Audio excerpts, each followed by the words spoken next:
Macarja, my friends, Vulture Rovastock, welcome in all of you. This is the Healing of Forest podcast, and I am Luke.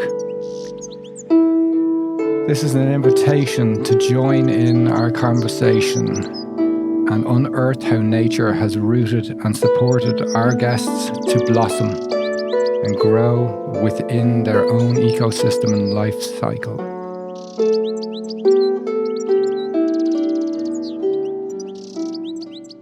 Our guest today is a songwriter, composer, poet, founding member and lead vocalist of Keela.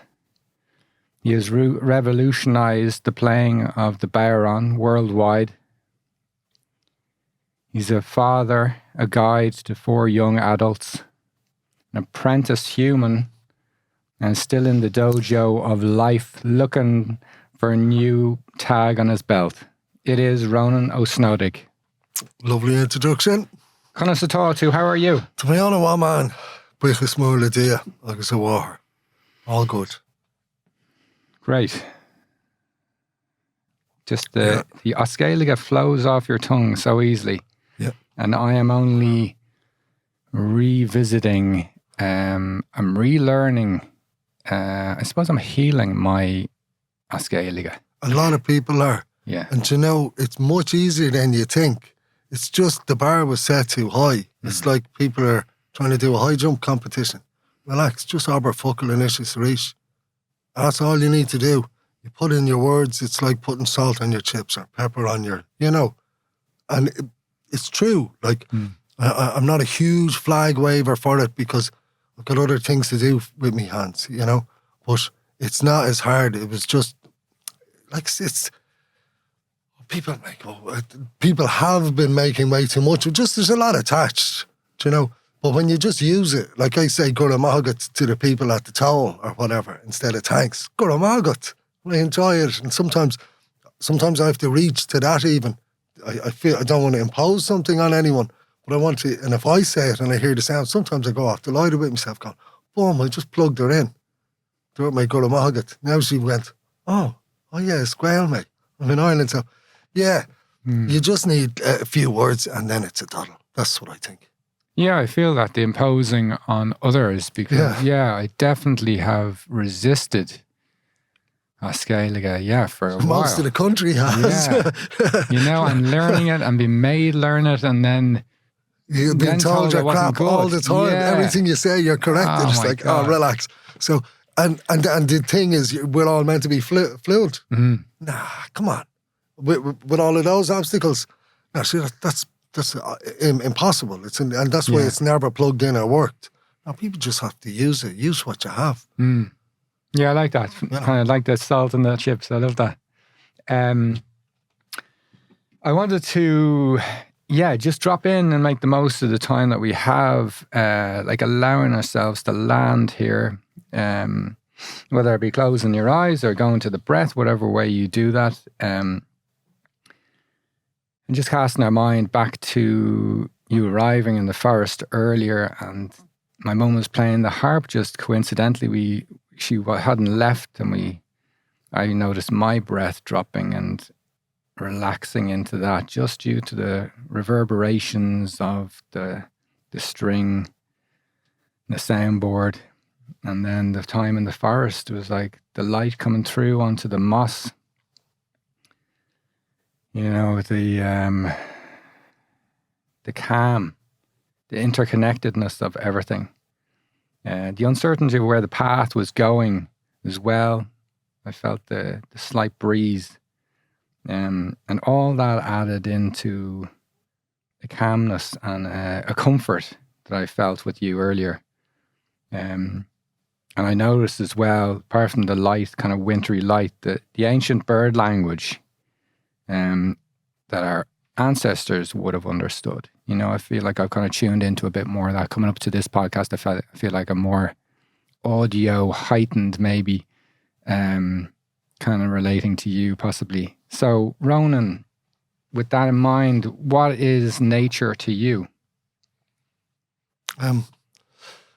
That's a huge question, isn't it? It's like, that's a big football. Which side do you want to kick that football from? So it is everything. You know, nature's everything. We're nature. So, and then, I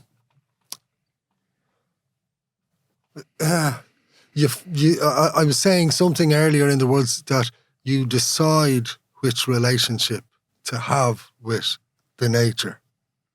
Even that's the thing you can decide. So maybe 2 years ago you talked about bird sound. I decided to tune into bird sound, so I started recording them.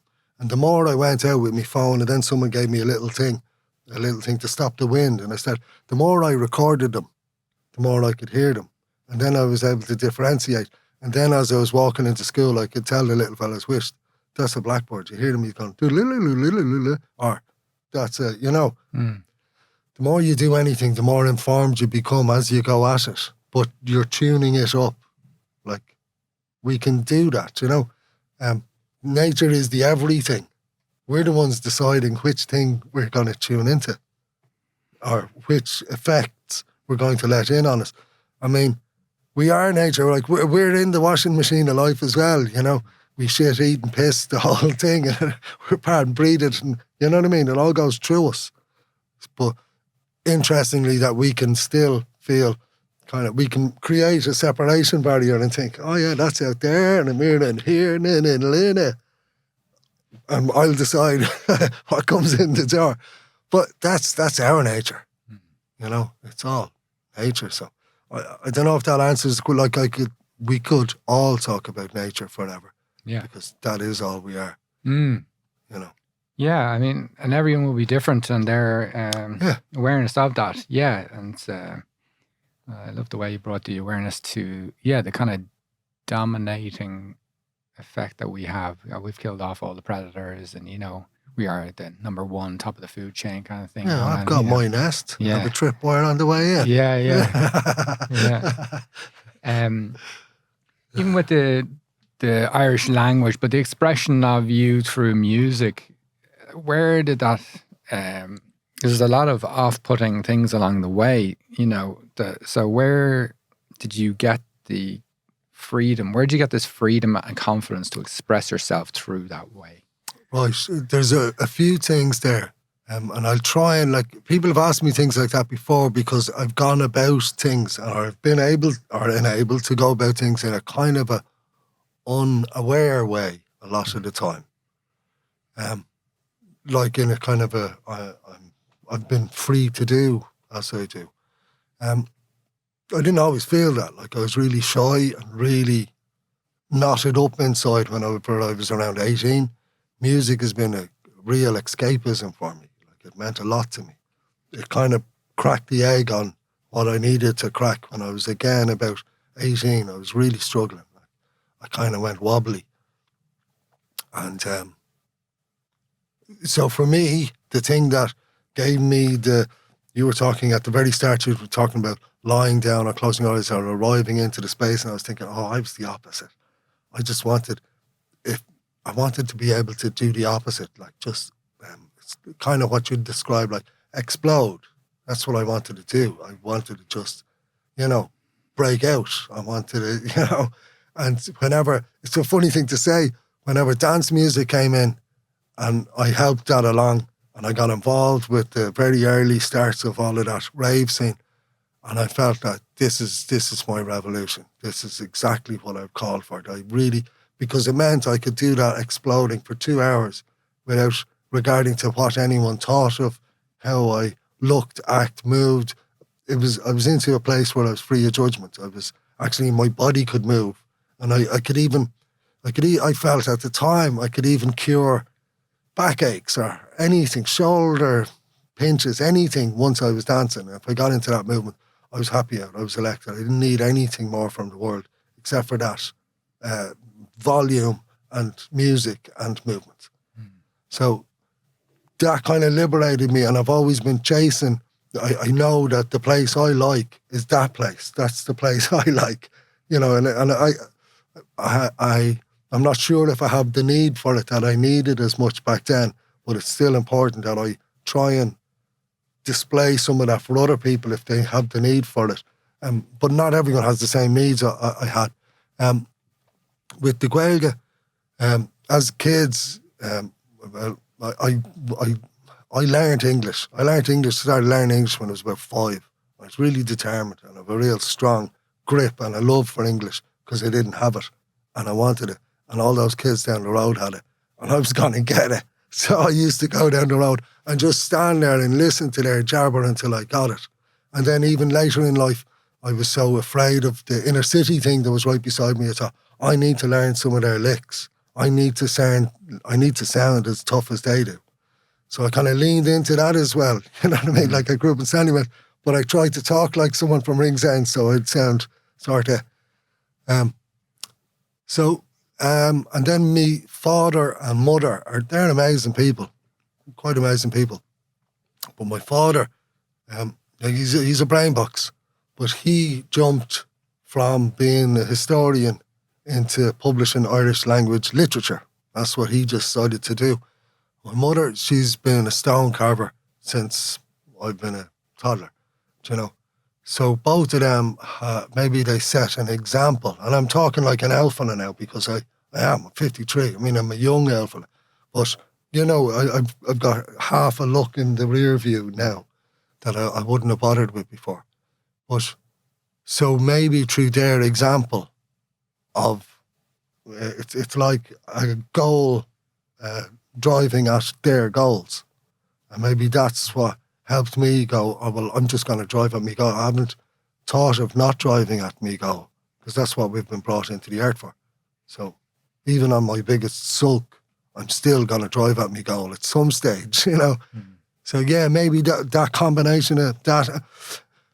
I've been surrounded by a lot of really gifted musicians as well, or singers, or, you know, like there's a lot of competition, Luke. Do you know, I have to keep up in my game all the time, you know. Yeah. Yeah. The wobbliness you mentioned there. So you were 18 and there was a bit of wobbliness going on. What did that kind of look like? I could feel it there when you were talking about it, as if it was, something uncontainable, maybe. I suppose if as a kid, I thought I was a footballer. That's all I did. I'm very determined and stubborn about that, and that's all I did. That kind of came apart around 16. The other thing that I did was write. I loved poetry. I've been writing my whole life. Love that. So that's all I have now. And I've got a huge fear of the whole bottleneck of exams and the pressure that brings and the hierarchy and that whole competitive nature of human existence. And I had a total rejection to that. And then where I grew up, everyone was going to college, but I wasn't going to. I had no idea. So I just felt like a useless letdown. And with no use in the world, because I never knew how to do anything. I'm not handy-handed, because everyone's into literature in the house, or sports. That's what we do, literature and sports, do you know? So yeah, I just thought, you know what I mean? I started looking left, if you know what I mean. And, and then I had no confidence. I had a family of lads. I had no confidence in the area of talking to women or anything. I had no engagement with women. But then having the urge to, or need to, or you have to engage with women, and all of that felt totally arseways and wrong and fabricated, or like, so everything to me looked, oh, there's no place in this world for a Rónán. I need to find it out. That's where I was looking. There must be an exit door here because I can't take all of this. And that's what's going on. So it all kind of crashed coming up to around this time, running into Leaving Cert. It all started crashing on me. And my dad was really sound, and he was going, look, steady, Eddie. I was going, no, there is no steady. You know. And he was going, all right, cool. I was a young fella. I get it. He was good to me. But I says, no, I have to leg it. I'm gone. And at least I was able to tell him, I says, I'm gone. I met some fella. I can go playing on the street now. I can actually make a living. I'll be all right. I can feed myself. Go on the street, I'll bang my bear on, play with your man. I'll be all right. I'm off. Sure, I'm off. You know, have another cup of tea, but I'm done. So I legged it. Caused a hullabaloo, but there was no turning back. I couldn't handle the other thing. Don't know, and it's hard to explain. Maybe I should dig into that a bit more so I can help other people, because I actually remember the feeling. It's like feeling that this shirt is wrong, it's itching me, this shirt is coming off. You know, even if I haven't hands, I'll rub it against a rock. But so I did that. I just took off and went busking, and I navigated my way from there. And maybe it was really important for me to, maybe my idea of being a man is to be able to go and do something in the world that provides money that I can eat and pay rent or whatever I need to do with. Like, I really needed that. So maybe I needed it more than others, so I just took off, and that's, you know, and I found my way as I went along since then. That's a long time ago. Yeah. Thank you. Thank you very much for sharing that. You're saying that when, I'm going to go onto the street and I'm just going to bang my drum, you know, because when I text you then, you know, we arranged to do this, and then afterwards I texted saying, will you bring your bear on? And then maybe an hour afterwards I thought, oh, geez, I wonder, you know, is that offensive? It's like, bring your bear, like, does anything, you know, is it like, oh, I'm there with the bear on and we are one now? Or is it like, well, you know, I'm enough on my own, but the bear, I read too much into it when I sent it. I was like, you know, I'm asking for something. He's going to come and perform now, or, you know. I know what you mean. Sometimes there's a flip between chatting and performing. But no, I'm comfortable with the bear on. Okay. I've got no problem with the thing. Carried it around for, I don't know, 35 years or something at this stage. Yeah. So, you know, I love it. When I saw you play there, I was wondering, were you aware that you were are you aware that you're channeling when you're playing, or would you call it that? It's a great question, Luke. I get asked a lot. I'll try and tell a few snippets. I was telling James earlier how I can't see myself except for when someone looks at me. You know what I mean? So sometimes in life, I think when other people tell us things, we learn what we're at. But I was in I was in Belgium, and there's a fella called Tommy O. I'm going to get his name wrong. So just Tommy, Nordy lad, real handsome fella with curly red hair, and a real wittish fella. Like, he started some prizes for music, Osquailga, you know, a couple of years ago. But he went to Belgium doing translations, you know, or whatever, last 5 years. But we were over there gigging, and I said we came over to the gig. And then he said to me at the bar at some point, you know, I'm thrilled to meet him. Like, he's a really interesting fella, and he pushes himself. I think he took some stuff and made some journeys that he broadcasted about. Like, he's very brave in his presence on the world. He says, you know, do you know what you're at, to me? And I'd listened to Tommy. And I says, no, what do you mean? He says, And he assessed whether I'd be able to take the answer, or what level are we speaking on here. So he says, you're actually playing with energy. Do you know that? Do you know when you move your hand what you're doing? And I was like, oh, wow, Tommy, I never thought of that. Like, I hadn't thought about, I'm so in the engine of music. I've got so many little things balancing on the seesaw that I'm spinning around that I've been too busy to go, is that what I'm at? Oh, that's mad. All right, I better not think about that, because I could, you know, it's like if you're climbing, don't look down. You know, that's a huge thing to say. So that was interesting. So I spent a little bit of time, but maybe as little as possible, because I prefer being in the engine room. I prefer doing it. There is something else I wanted to say, and I will say it just to clear it, but it's not vital. But, oh, right. I remember another time, and I'm saying this more to bat away other things that people can see in what I'm doing, which doesn't mean I'm not doing them. It just means, like I said, I'm a bit of a yellow belt here, and I'm all right with that. I haven't got any overarching black belts desires at the minute, you know. But I was in a car park, underground car park in Stoneybatter, again after a gig. I'd know in the blur of the last 10 years. But I was standing there waiting for Colin to bring a car over. And I have a special bag. I just went to the Bear class people that I've been teaching bought me this. It's this beautiful But like I have a real bag, it's a leather bag. But the bag was in the car park and I'm waiting on Colin to come around, like, because we had to open the car park. It's like 2 a.m. or something. And this woman came up to me and she looked at me like a Asian woman, Mongolian or something. She looked at me proper and she said, "Are you a shaman?" And I thought about it. Now, and then I went, "No, actually, not really. I amn't, you know. But vanity makes me want to say, of course I am, because you're looking at me. I want to look as cool as you think I am. But there's a good chance that that job is a real thing. And it's not, you know, that's not where I'm from. I do this, that, there, and the other. But I can't, I haven't got a business card for you." And so she got my answer, and then she chatted to me. And then she went, "Yeah, God, they're a really strange bunch." And I went, "What?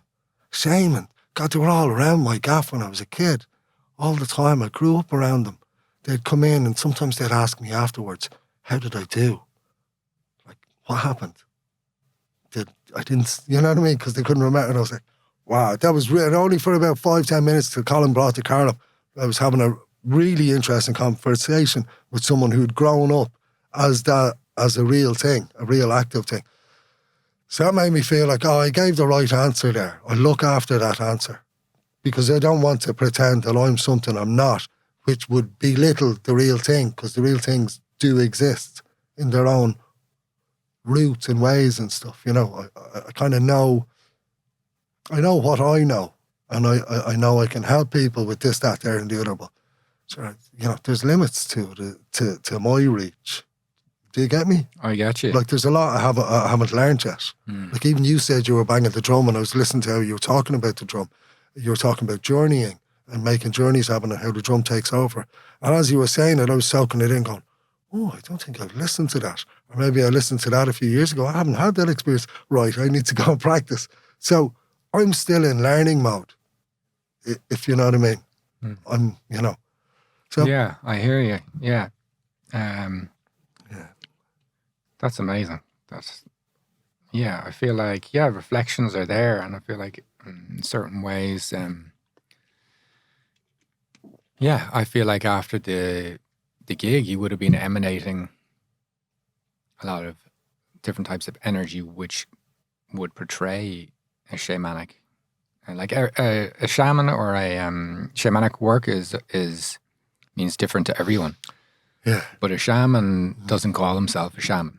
So the village calls him a shaman. Gotcha. So my understanding of it is that, the humility is there at all times. But it's amazing to hear that you paused, you know, because, you know, to let it land instead of repelling it, like, or you're rejecting it, you know, it's like, let's explore this. Could I be? Yeah. You know, like, well, there was phases in my time where I might have wanted to appear like that.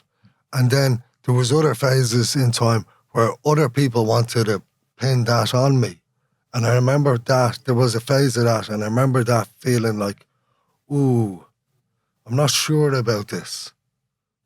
But yeah, and now more people are exploring it. And so I'm interested in going along and learning.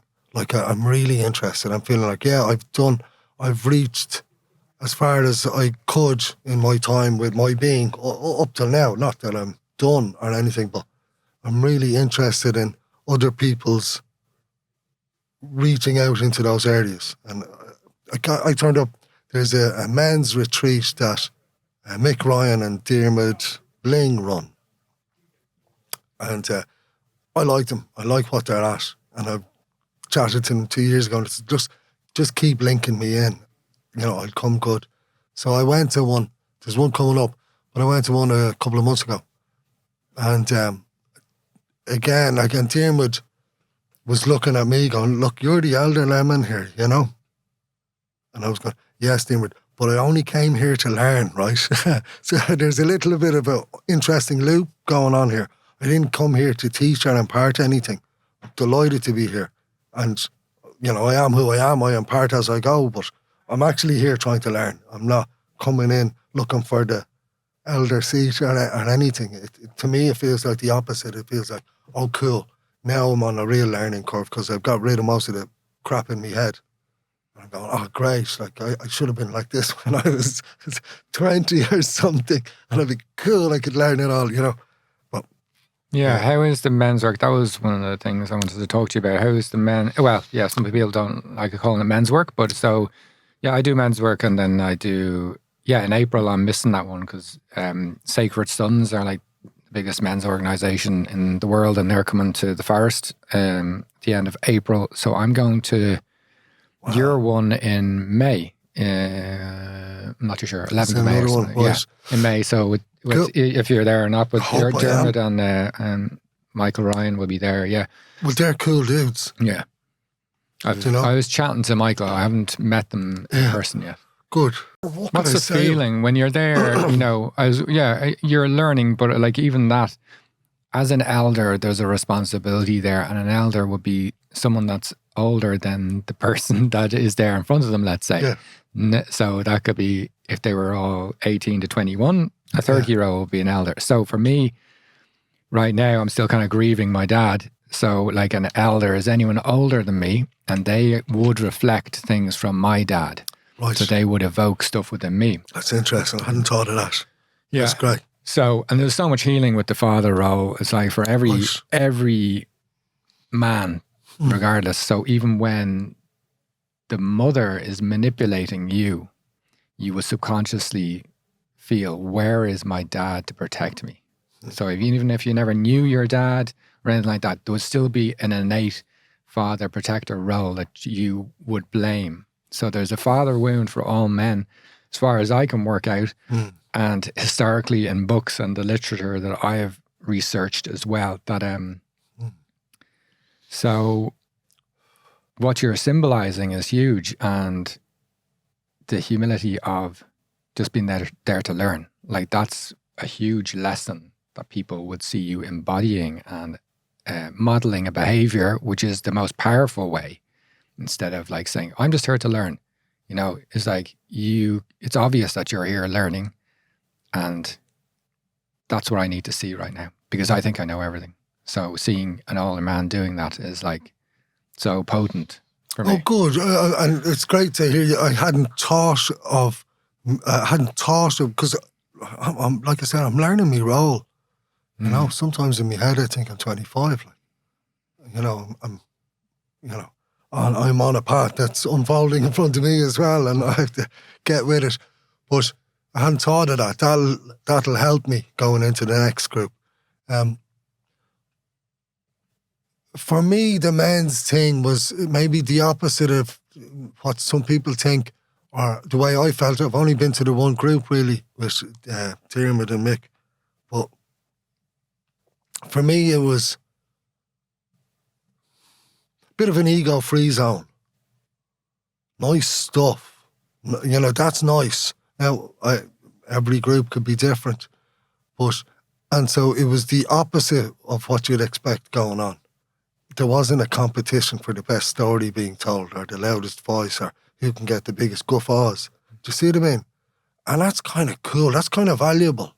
So for me, all I was witnessing or thinking, and maybe my role helps that. Maybe people in the group might be quieter, thinking that I'm going to say loads of stuff, or I'm doing the opposite.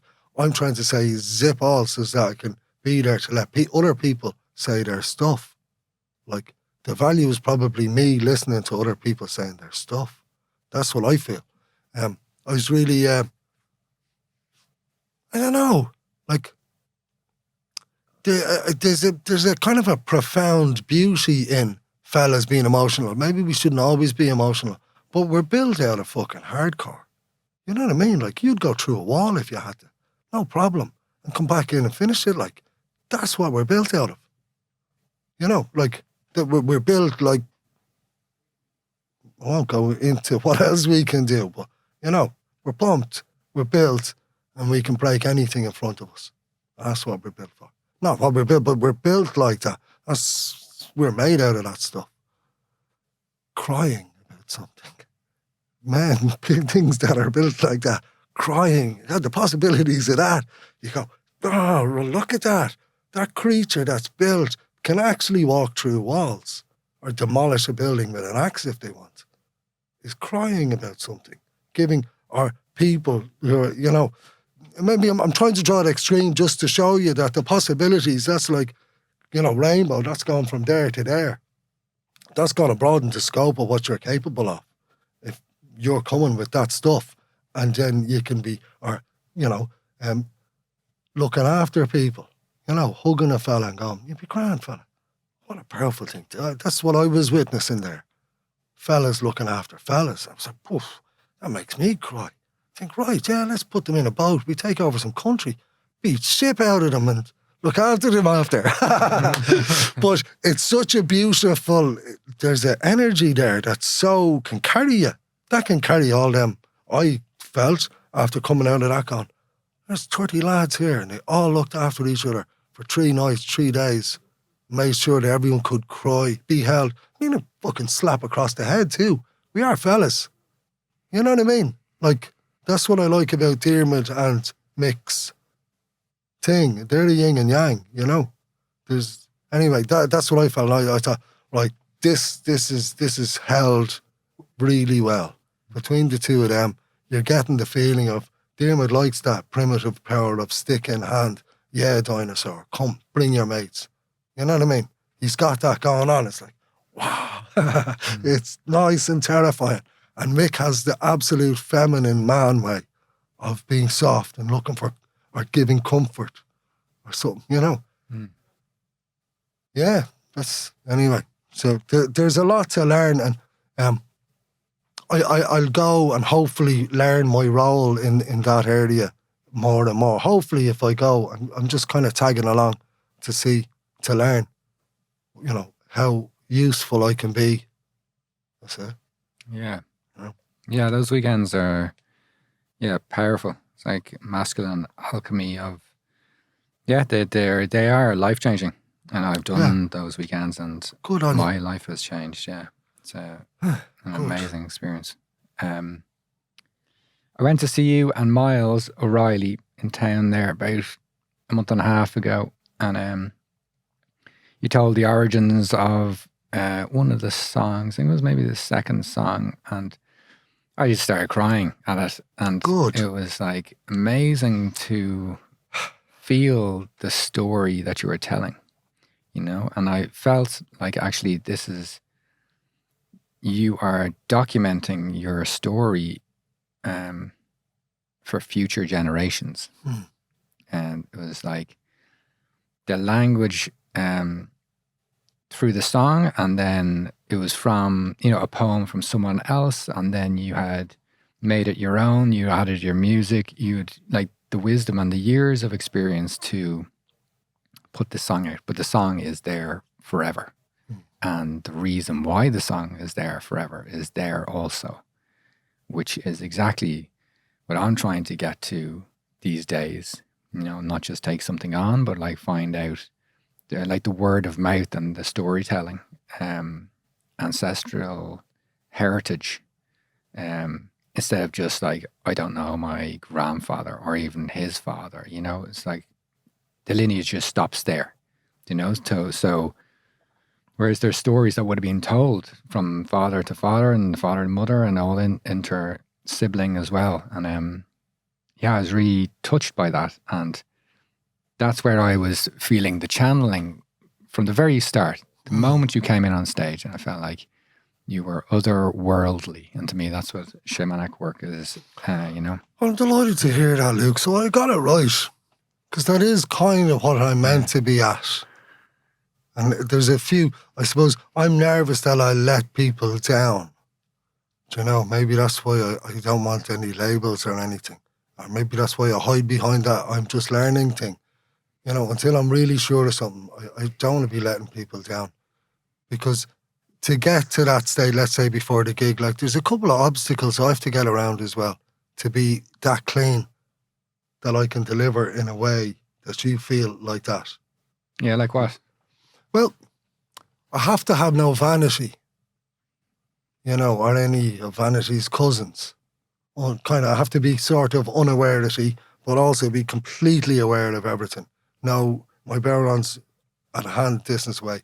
My guitar's at a hand distance away. I know which bells are on what key and where they have them. I know if I'm standing or sitting, how far from the mic I am. How's the sound engine? You know, there's a lot of things that I have to... How's my relationship with who I'm playing with? Have I been a bollocks today? If I have to drop it. Because that'll get in the way of anything I say. So, for me, that's... I have to... Or how's me hand? Is there any muscles holding up the traffic? If there isn't, if there is, I would have spent an hour trying to clear it. So, yeah, trying to be... Isn't the word a vessel? You know, and I don't lean into that word channeling. I've avoided it the whole time, you know. But, like, I'm changing. Maybe I'm going, all right, maybe that is what I'm doing. But all I know is I'm making sure I'm clean of stuff. And I come on, and then I respond to what's in front of me with the stuff that I have beside me. And then go, and I'll think about it afterwards. And, yeah. Yeah, I mean, there probably isn't any You know, advantage to you knowing, like, that you're channeling. Or kind of thing, yeah. Like, that's Right. probably just my projection because I'm seeing something physical and I logically want to be able to explain it or something. Like, how is this guy so good, or how is he affecting me so deeply? And then I want to put a label on it. So that's, you know, could be a complete projection of mine trying to tell you that you're channeling, or, you know, so you don't need to know that, really. But yeah, like what I said about Tommy telling me that thing. And he's someone I know, and I know that I listened to him. He really blew me away with what he was saying. And when I thought about it, I thought, God, it's really significant. And again, I thought, I can't think about that because that'll stop me doing it. Yeah. You know? I asked you to bring your bow around because I thought you might have a tune in you of something that you felt like was... Oh, yeah. If it suits you, yeah. Yeah. You know?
Nice stick, man. Nice. Wow. It's just a. So can I take this away and finish it? Yeah. Cool. That's for you. Yeah, Excellent, made that for you. excellent. Like, yeah. And do whatever you want with it. But I felt like it was, shorten it, whatever. Yeah. I have no attachment to it. Cool. I wanted to Grandma guts. show my appreciation, in a physical way as well, Nice. Easier to play because it was, or harder to play because it was longer. Yeah, it's different. Just for now. But I play with it, carry around it. But Awen.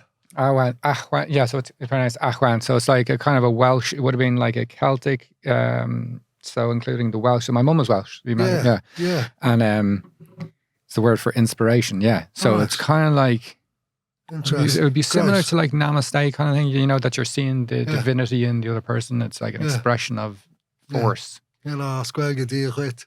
Yeah, okay. You're always bringing God into the story. Yeah. A friend of mine, he was he's a bit of a comedian. He's an actor. I lived with him years ago, and one of his skits. He didn't get to do it, but he says, like, imagine you're in an elevator in a hotel or someone, and you press the thing, and someone opens, and you say, "Do you quit?" And they go, or they say, "Do you quit?" But the door's closed and they're off, and you press it, it opens again. But you say, "Do you smurda quit?" And there's Mary beside him, and then the door's closed again. Oh, he says, "The next, do you smurda's Patrick?" And then Patrick's there when you open the door, and then you press it, it closes. This smurda's Patrick is Nayav Columkilla, right? And then it closes. Anyway, eventually the elevator would be full because you'd have Patrick, Columkilla, Breed, I don't know. Them all, yeah. Yeah. That's how the old ones used to do it. Yeah, I'm noticing that. I'm exploring a bit more of the older stuff. Yeah, with what's his name, Mancon. Cool dude. Yeah, He's really he knows he's helping a lot of people along. Yeah, and same thing. Like I said, just you use the bits you have. Yeah, and little phrases, and all they do is they plug us in because it's only a language. Like there's other things that can root us to all of it anyway. Yeah, Do you know? Yeah. Thank you so much for that. It's just amazing. I feel, something happened there, which is like, a rooting or something. Yeah. So that wasn't the song from the gig then? No, or was it? That's what I was thinking. What was that one called? That was Shliav Gone On Him. Hell Without a Soul. My favourite one is Tantalum. Tantalum. Tantalum. It's a really sweet song. Yeah. But that's with the guitar, but it was that's what I'd listen to now. I'd say every day I've been listening to your album for the last while, and delighted to hear that. Yeah, and well, there's a new one in the bag. Yeah, I heard that. I'm so nervous, and that's why I rang Miles on the way here as well. He's totally nervous. And I was ringing him because we were supposed to not listen now. We didn't. We finished. We sent it over to the master. There's a fella called Sean McFarlane. Okay. Cool dude. Real sound genius. But we're waiting now. He hasn't responded yet. I was ringing Miles going, has he rang you back yet? No, nothing. Right. Don't ring him. Don't annoy him. I want to hear what he says. And hopefully we've done something that can help people continue on, from. When's that meant to be? Like that's in the next couple of weeks? Well, yeah, I mean, we'll get that to be mastered. When to release it? I haven't a clue. Sometime in the next few months, I suppose. Maybe just before the summer or something. Yeah. So you'd have that nervousness, like kind of still there until. Well, yeah, and I'm listening to myself talking to you as much as other people might be. And I said that thing, I don't want to be letting people down. That's interesting to me. I'll be listening to that on my way home going, oh, that's a big thing for me. And same with the album. I know that the album I did with Miles is a big deal. I could feel that. We knew what we were at. It's like if you're mining, you're getting stuff. You know when you're getting stuff. You know what I mean? Or if you're digging a well, there's the wall, all right, we're on the right spot.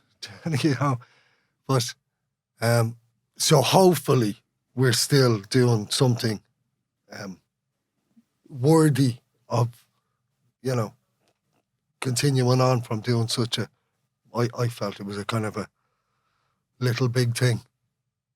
And who comes into your mind's eye when you say, I don't want to let someone down, or I don't want to let people down? Who value the things, just like I didn't want to let you down. I hope it doesn't let you down, the new stuff that we've done. Because you said the music you're listening to, so it's carrying a lot of stuff for you. You're stashing a lot of your stuff in that sound. And I hope that the next sound looks after you. So whoever it is that's involved with my music or the music that we made, that music's been looked after, that's who I mean. So, yeah, it's nobody in particular, Yeah, you asked there, was that the song? It was the song that you wrote about the guy down in Kerry, I feel. That's what it was it? An older guy that you were hanging around with at the time. Big Brian McGill. Yeah. Good. I think very fond of that fella. Yeah, I think that's what it was. But looking back on the whole thing, there was so many standout moments of the gig that, it was like not a movie, but a story unfolding. And it was like leaving there, it was like my heart had been cracked open. Like it was, and I was reflecting on the whole experience. I wasn't like going, oh, I really like that song or that song. It was the night. It was like all encompassing. And the moment I was chatting to Mark Logan before the gig, and I saw you there with Miles and stuff like that, and then going in, and there was all that type of thing. So it was the whole night. So So it wasn't just one song, it was a culmination of the whole experience. I was reflecting when we were talking about it earlier, I feel like you're kind of in your heart and your body, like you're embodying stuff quite a lot. And then, but is that difficult to do? So I was finishing your sentence in my head for a laugh there, and you were saying embodying stuff, and I was going to say, yeah, embodying it so fucking much that I can't remember who I am or that I'm separate from it. So maybe that's what I've done. Remember I said earlier about how dance music, I suppose I couldn't dance. And when I was 16, it was such stiff music in the pop charts, and that's how you had to navigate chatting up a girl or being cool in front of lads. Was, I'm not going to slate anyone, but that music was really stiff, and the beats weren't groovy. So when dance music happened, I had a kind of sense of liberation. What am I saying? I'm losing my track now. So I'm seeing that you are connected. Oh yeah, embodying things. Yeah, so I was saying that I got the freedom of, totally letting myself go, in flow. That's where that's where the wires came together from me. It was, this is it. If I'm in flow completely, everything's perfect in my body because I'm actually moving. Everything, me back lightens up, my shoulders, my knee, everything lightens up because I'm in mid-flow. And that's what I want. And my head has stopped. I'm not picking on myself. I'm not worried. I'm not, none of these things can get me in here. I'm in flow. Nothing's attaching itself to me. And I thought, this is amazing. I have to remember this my whole life, that big lesson that I had. So maybe I've made it my job to be able to go, all right, what's the clothes I have to wear for this job? Or what are we getting into? Boom, and I'm in. I've forgotten who I was before the thing. I'm there now. So maybe actors do that as well. Just go, all right, how can I get subsumed? Right, I'm in the... So in a way, it hasn't been difficult. Maybe it's been a bit too easy for me to just get lost in the operation, I wanted to talk about someone. Shoot. So your mother, Clina Cusson, is that right? Yeah. So, Cusson, will you tell us something about her? Or tell us, paint a picture, let us into your Newcastle West world. Big house, called, I can't remember the name, but on your way into Newcastle West, the road pass, it doesn't go in there anymore. You know, Oh yeah. Okay. unless you took a right turn. But big family, lawyers, all solicitors and lawyers, cousins, nice bunch, and M&M. I'm not sure why I'm telling you. No, that's why I'm hesitating. So let's say, all right, me granny, me mammy's mammy comes from a little town up in, I think, I don't know, I'll say the wrong place, but it's Bally. There's another Newcastle up there, and there's a few places beside it, up on the north, eastern coast. I don't really know the area, but she comes from there. Gorgeous woman. And then me ma's, yeah, I suppose I said earlier about setting an example. Like, she had a really good work ethic. And I've seen a lot of big 20-ton stones getting turned into sculptures in front of me over months as I go out to school and come back. And, you know, I was kind of opinionated. I'd be telling her, no, you're doing that wrong. You're ruining that person's face. Oh, am I? Okay. And she go back to work. You know, I could hear her. I could hear the sound the whole time as we grew up, you know. Sound of the chiseling. Yeah. Yeah. So, and she's an artist as well as she sketches. Like, sometimes she'd stop the car on our way down to Kerry or something, or down to Newcastle West where her mom was and all, just to sketch something. So that's maybe a good thing for kids to be around, that there's other things happening other than the journey. Boom, I've just seen something. It'll be 10 minutes and no talking. You know what I mean? Until she's got it, sketched it, and then move on again. So, she never really stopped working. She didn't wear it like an ego or about. Maybe that's another thing I've taken from her. Like, she didn't kind of pompous herself up about what she was at. It's kind of amazing, some of the things she's been at, you know. She just did them. Like, there's some cool things that she's done that are still around. Like, there's a stone in Sandymount Strand, you know, that big stone? So there's another stone in Strand. So on the 21st day of Christmas, when the sun rises there, it'll hit that stone. And when it hits that stone, it's about, actually, I can't remember. I'll have to turn up with the stone and time it. And that stone's shadow will hit another stone in the park. So that's timed to the solstice, you know? Yeah. She's done cool things like that. Like, they're big things to do. So I like visiting some of her spots, you know, where she's put things. What else could I say about her? Were you appreciative of that and her then when she was here? Or Absolutely. Okay. Sure, we all were. We're an artistic family, you know. Maybe a bit political because of the weird stuff that was being enacted on us as well, you know.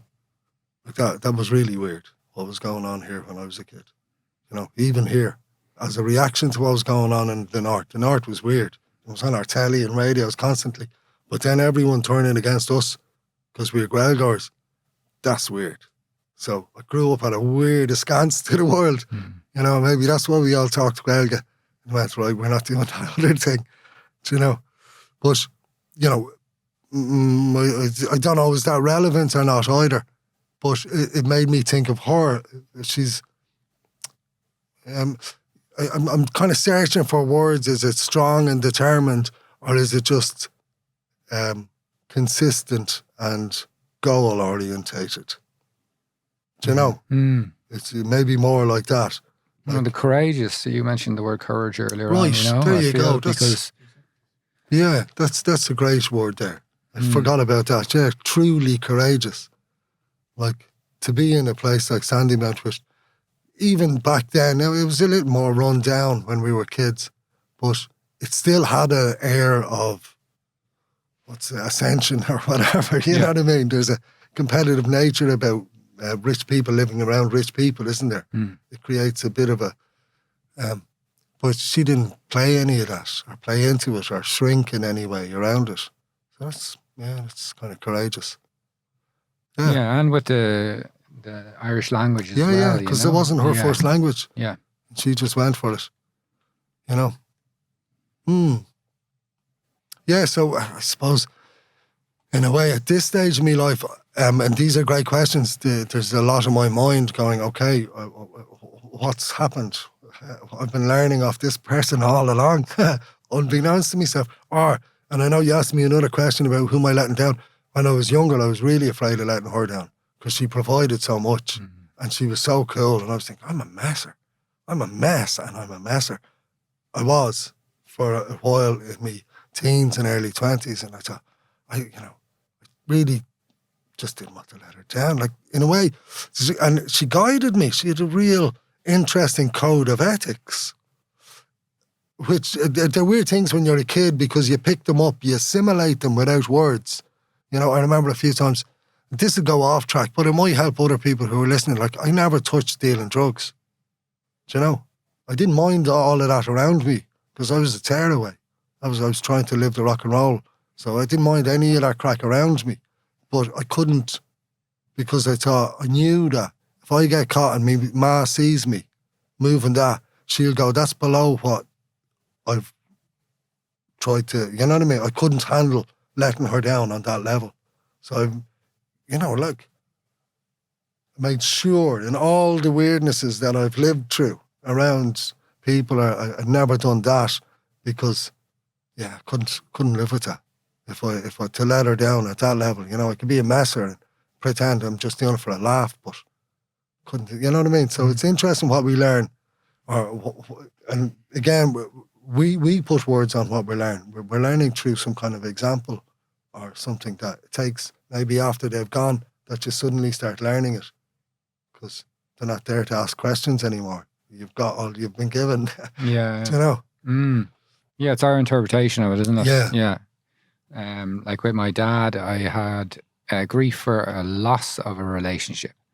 Right. Like, what a fucking waste of I held myself back because I was scared of him and fearful of how he'd respond, It's interesting, isn't it? Yeah, so it's not like, oh my God, I lost my dad and I miss him so much. And, I miss him, but he was there in body and, a substance, but in a conversation or things of depth, he wasn't there. There was a presence, definitely.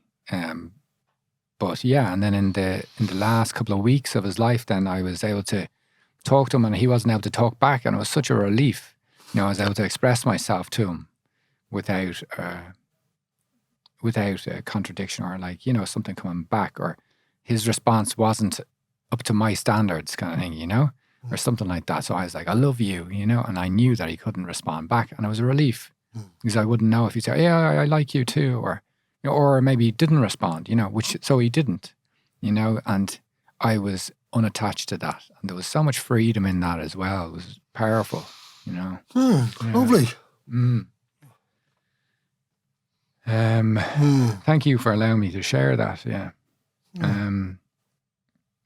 Just reflecting on the journey then within music and you playing like intimate gigs, or what's the comfort now, or do you like to mix it up a little now that you've kind of come full circle, or was there always a mix? Or there's always a mix. Okay. And I'm like, you see, we're kind of lucky we're in Ireland, like we're in the place other than New Orleans in the world where all of the music happens. Do you know what I mean? Where like it comes up out of the ground, it comes through young fellas and girls, left, right and centre. There's somebody better in the next village the whole time if it's a competitive thing. Do you know, it's really going on here. And the audience are tuned. They know what you're saying on loads of levels, up and down. So, I'm getting lost again thinking about all of that.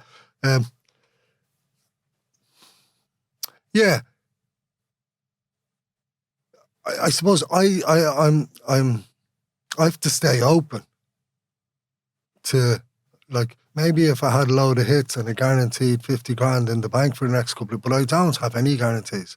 Like, I'm still on a bit of a tightrope. So I have to stay sharp, even talking to him going, oh fuck, I haven't practiced. I've been a bit of a sulk. I haven't practiced for about 4 days on purpose. So I was trying to just delete everything off me. And I'm terrified. God, my chops would be rusty. I'd be clanking around. So, yeah. By keeping open, I get more work. And then spiritually, I can benefit from that. If I throw that word out of it, just let that look after itself. I'm getting to meet loads of different people in different variations and in different positions. You know what I mean? It's like if I was an electrician, I'm getting old gaffs, new gaffs, flats, offices, cars, tanks. If you stay open for business, you get it in, you see all the different sides of life, So in a way, I like having the mix. I was in Bray for about 8 years up until recently. And I really got involved with the music there. I got involved with Shay Fogarty and Sully and Damo and all. And we started the session down in the harbour.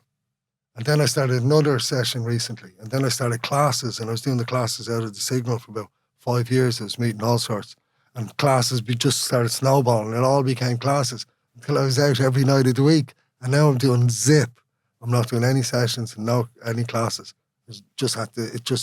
Maybe I got over consuming and other stuff happened in my life and moved and also. And I'll get back to it, but it's interesting, isn't it? I could say I'm not steering the ship, but that's a kind of a lie because you do make your own decisions inside. But the other thing, it's steering the ship. It's like I'm trying to make music and the response steer the ship. It's like driving as a bat. Sending sound out in front of me and the road will guide me to where I'm meant to go with the more sounds I send out in front of me, and yeah, there's in a way, there's blessings to not having a big hit that gives you loads of money and separates you from the rest of humanity. Do you know? Like that can bring its own disadvantages as well. Yeah, I mean, you're on top of your game, aren't you? Well, I have to be. Yeah. I have to make next week pay. I've no beans. So I have to get up, and if it's onto the street, I'm onto the street. If it's into the concert hall, it's into the concert hall. But I have to go out and do something, so, yeah. What's exciting you these days, whether it be music or album or family or kind of, some... Well, I did a thing. I like gardening. I like hiding. I love hiding, and the day is too short for me. That's all I know. When I'm at that, I'm always cursing the night time. I'm not finished. Fuck off, But and that's a nice feeling because I remember that as a kid. You're doing something and their dinner's ready. I fucking want dinner. I'm in the middle of something. Like you want to push that away 2 hours in. So that's how I feel when I'm in the garden. But I've always been building stuff in the garden. I like the art. I like shaping it, messing with it, I like making shapes out of it. I like stones. And I realised something the other day. I was out in the garden and I took a hold out. I knew I had to hide. Headphones on. Until the sun goes down, I'm not to be talked to. I really, I'm not there. So I dug and I moved stones and I built one of these things like the passages. And do you know what I mean? I built a little wall of stones and chose the entry stones and the passage and then got the stones to sit on top of them and then covered it in a mound of art and got a perfect circle. I was thrilled by the night time. Still annoyed. I think it came way too early. But I was looking and I was going, I love that. And then I said, I think I know what I'm doing. I'm talking to me ma here. Now I know what I'm doing with all of this. Because I've been doing it everywhere I go. I'm building stuff and I realised now that she's gone, that's what I'm doing. This brings me close to her. It's really kind of strong. I hesitated at all. I wasn't going to say that to you. It's a private thing, but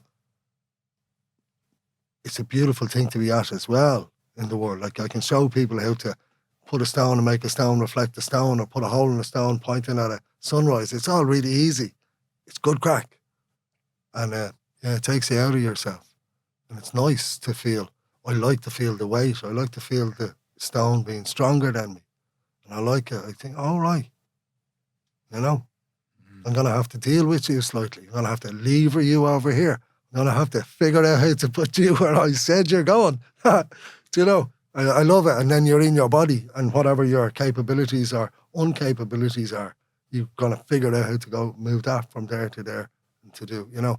I love all of that. So, yeah, kind of lost myself in the answer to that question too. Yeah, you're feeling the resistance there, yeah, from the stone, yeah. And your physical limitations. That's an interesting thing. So you work until you're tired. And then for me, that's when you start feeling yourself. Yeah. That's when you're in. All right. You know, that's why I like not to be interrupted. I want to get to that place where I'm spent.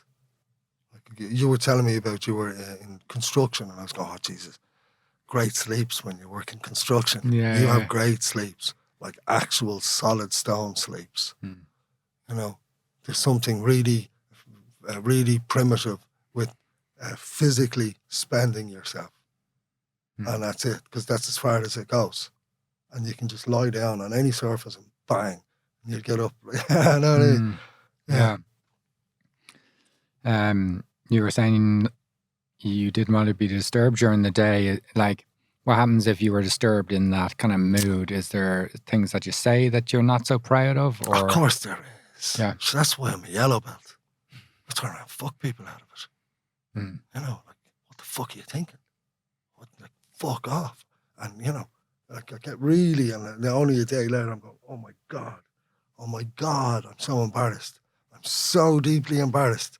If someone was making a video about me, like one of my kids, oh, there was Dad with a shovel in his hand, fucking us all out of it. What a gum. Glad I lived this life, you know. And so I feel so sorry about the, you know, that shite that I spout, you know. But yeah, I just want to be left alone sometimes. Yeah, so that's an energy rising in you that you're able to acknowledge. Right, and I'm lucky with my partner. She gets me. Right. She knows if I have the headphones on and they're not plugged in, I'm not to be interrupted. Do you know? That's a good one. I'll have to try that one. Oh, I love it. So you don't plug them in. I didn't say that earlier when I was saying it, but you put it in and I loop it around the little bits of the trousers. You never plug them in. Because at that stage, for me, there's so much going on in my mind. And it's also, I'm trying to find something or a space to bring the new thing into my mind. So if I have any music, but there's already... takes away from that a bit. Yeah. So just headphones on, just to... So it just moves you into another frame or something for me. Yeah. Headphones on, sound off. Woohoo! Yeah. Where can people kind of keep an eye on you with your stuff? So is there a place for gigs and... I'm not really on top of it. Now, I'm hoping this year, that was my idea, that I was hoping to put a calendar on the wall and get a bit better. And up until this year, I've been available constantly at any stage down in Bray. I'm not in Bray now. I said that earlier. We're in a housing crisis. It's true. And it is true. And it's not like, but it's just stretching everybody. So everyone's even, you know, in all sorts of different ways. But for me, I just couldn't find anywhere. So we moved places. So I'm not doing anything like that yet, but I'm in a place called Red Cross, and I was talking to the people next door, I said, oh, geez, I might do what do you call it? Curkle Cora, like a Gaeilge night. I says, listen, give me Mondays, I might do a Gaeilge night. My ma used to do that, and I'd think, all right, I'll do what she used to do, because I thought she was cool, so I'd give it a go. I might start some session or some lessons, but when I find me feet, so presently I lash up things on Instagram. Sometimes I go through nice phases, sometimes poetry phases, sometimes music. People can see what I'm at there. In terms of dates, Keela have a website. My brother Ross is managing Keela at the minute. I hardly ever visit the site, so I haven't a clue what's on it. You know, if there's dates or where I'm playing. To tell the truth, that's been one of the most dangerous parts for me, just because I have a bit of a weak point around projection or calendar keeping, you know, and it's caused a lot of inner turmoil. So that's one thing I'm trying to handle this year, and I'm thinking I really want to get better.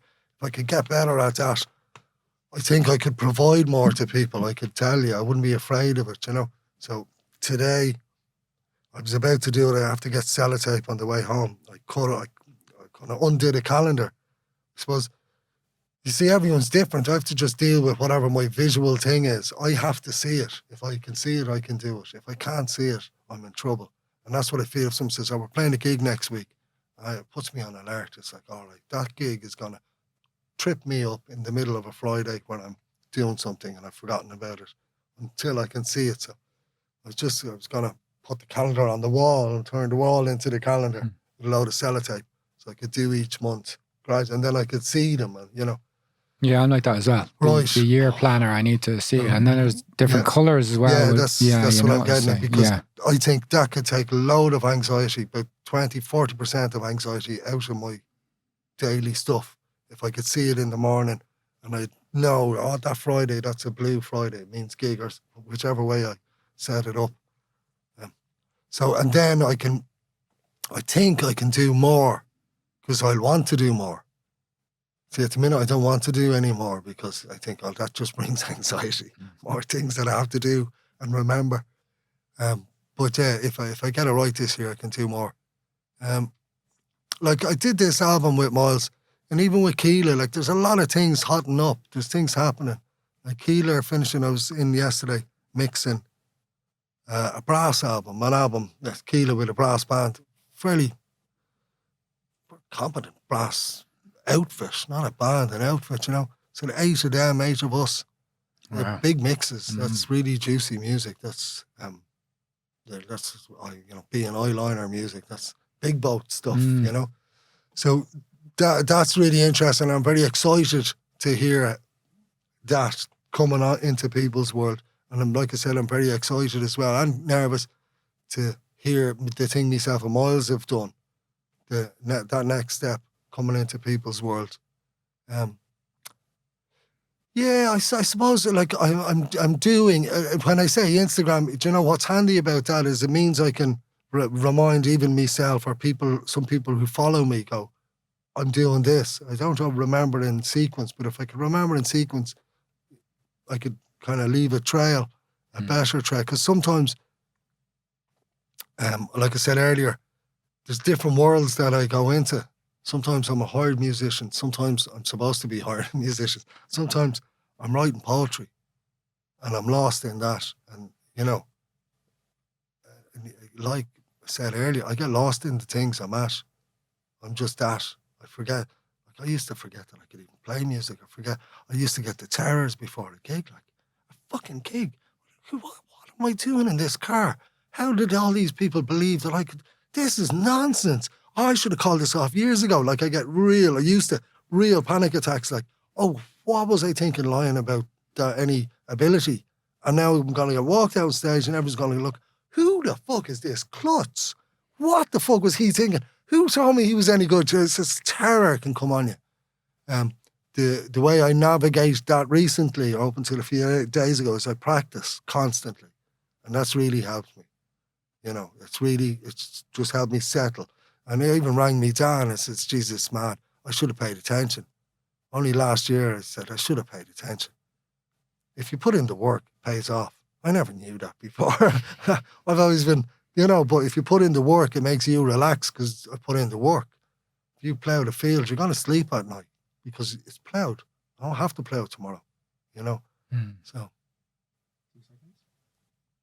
yes, I'm learning bits like that. Yeah, I'd like I said with the calendar and all. Hopefully, like, if I find that is looked after in my life, yeah, I could provide twice as much as I'm providing in terms of, you know, is content the word, but yeah, I think I really could, you know. Well, thanks very much for putting us in the calendar and remembering to be here anyway. And that's why I said so early. Remember, you texted me and I thought, no, do it now. Yeah. Because I can't have that threatening me in a month. Because then it'd be a month of, oh no, I've got something that I'm supposed to remember. I thought, you know. So that's why I thought, like, I have to just name it, say it, do it now. Yeah. That's it. Yeah. Thank you very much, because I know, it's a big commitment. It's a chunk out of the day. So grow more. Good Margaret, Luke. Yeah, good Margaret. Pleasure speaking with you. Really amazing to have you here. Thank you so much. So I might see you across the room in a men's group at some stage. Yeah, Good. In May, I'm sure. Anytime. Cool, man. Pleasure. Thank you. Nice. We are so grateful to you for listening and being here with us. You can find more videos on YouTube. We have 5 episodes. If you like what you've heard and seen today, you can check us out in more depth. Our Instagram is The Healing Forest. The website is thehealingforest.ie. Loads of offerings, loads of good stuff. We would love it if you made contact with us and gave us some feedback. See you in the forest.